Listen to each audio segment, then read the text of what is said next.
A Day in My Life, rutinitas pagi di kebun yang bikin pikiran tenang, self-care. Sebelum lanjut, yuk klik tombol subscribe dan share, serta like, biar nggak ketinggalan video terbaru dari kami. Dan kalau kamu suka, bisa klik tombol thanks atau terima kasih di kanan bawah ya. Dan juga kalau kamu punya ide tema video berikutnya, langsung aja tulis komen di bawah ya. Yuk kita lanjut lagi. Pagi ini aku bangun lebih awal dari biasanya.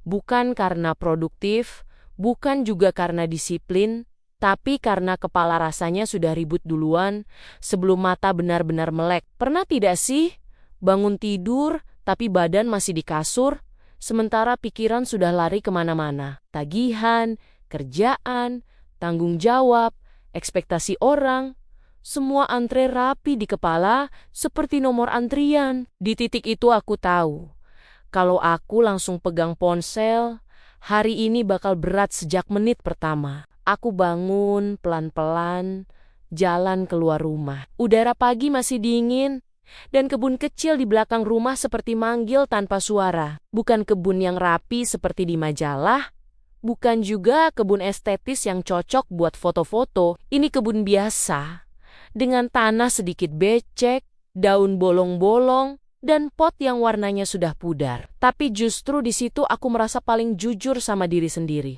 Tips pertama yang aku pelajari dari rutinitas pagi di kebun adalah mulai hari tanpa terburu-buru. Kedengarannya sepele, tapi ini bagian paling susah. Contoh nyatanya begini.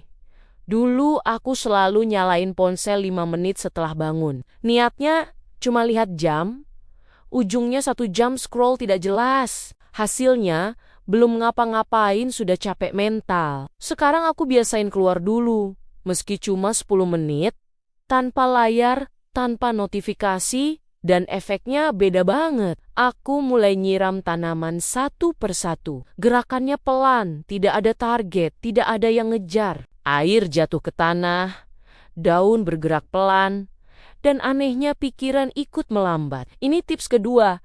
Lakukan aktivitas fisik sederhana yang berulang. Contoh paling logis, nyiram tanaman, nyapu halaman, atau sekadar beresin pot. Gerakan repetitif bikin otak masuk mode tenang, bukan mode panik. Sambil nyiram tanaman, aku sering ketawa sendiri. Kadang mikir, hidup manusia ribet amat dibanding tanaman. Tanaman tidak mikir masa depan, tidak bandingin diri sama tetangga, tidak mikir kok dia lebih cepat tumbuh dari aku. Mereka cuma fokus hari ini, dapat air atau tidak, kena matahari atau tidak. Dan lucunya, justru karena itu mereka tumbuh. Tips ketiga yang aku pelajari, berhenti membandingkan diri, minimal di pagi hari. Contoh nyatanya, jangan buka media sosial di jam-jam awal bangun. Karena begitu lihat pencapaian orang lain, pikiran langsung balap.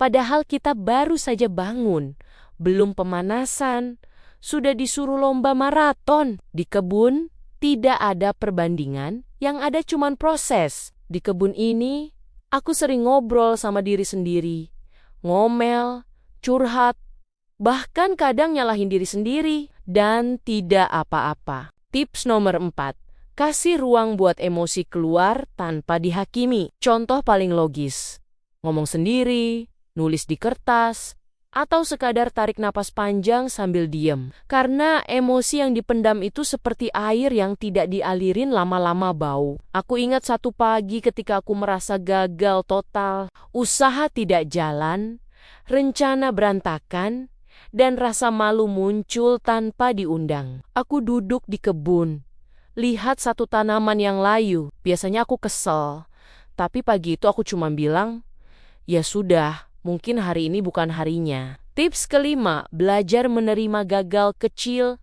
tanpa drama besar. Karena gagal kecil itu bukan tanda berhenti, tapi tanda belajar.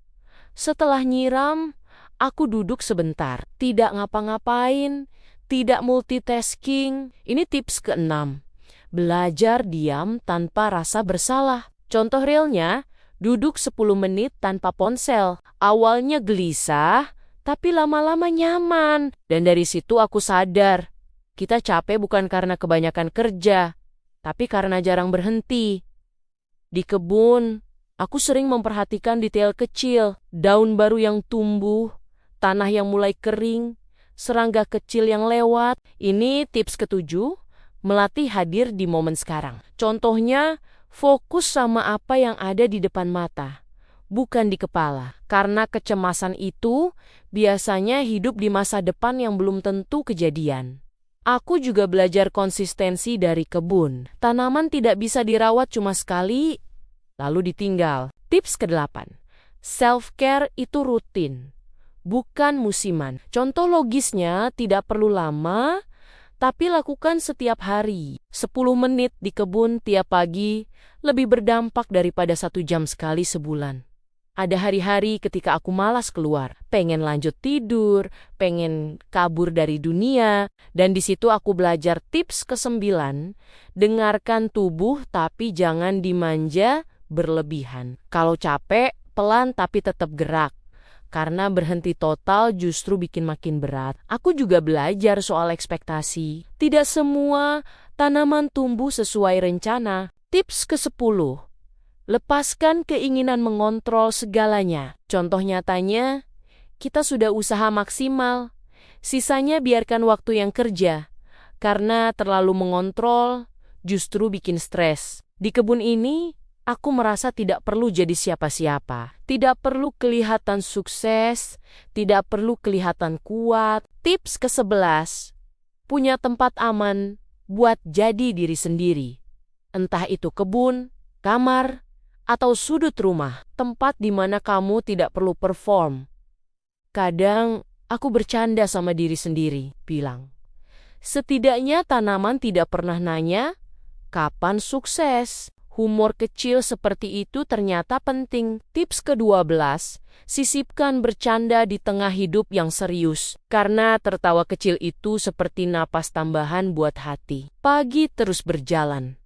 Matahari naik pelan, dan aku mulai merasa lebih siap. Masalah belum selesai, tapi kepalaku tidak lagi sesak. Tips ke-13, jangan tunggu masalah hilang untuk tenang. Tenang itu alat, bukan hadiah. Rutinitas pagi di kebun ini bukan soal bertani. Ini soal bertahan dengan cara yang sehat. Tips ke-14, rawat diri sebelum menuntut diri, karena kita sering kejam sama diri sendiri tanpa sadar. Dan akhirnya aku belajar satu hal paling penting. Tips ke-15, hidup itu proses panjang, bukan lomba cepat. Seperti tanaman, kita butuh waktu, cahaya, dan kesabaran. Tidak semua hari hijau, tidak semua hari subur, tapi selama kita tetap merawat, hidup akan terus tumbuh. Kalau kamu lagi capek, lagi bingung, atau lagi ngerasa kosong,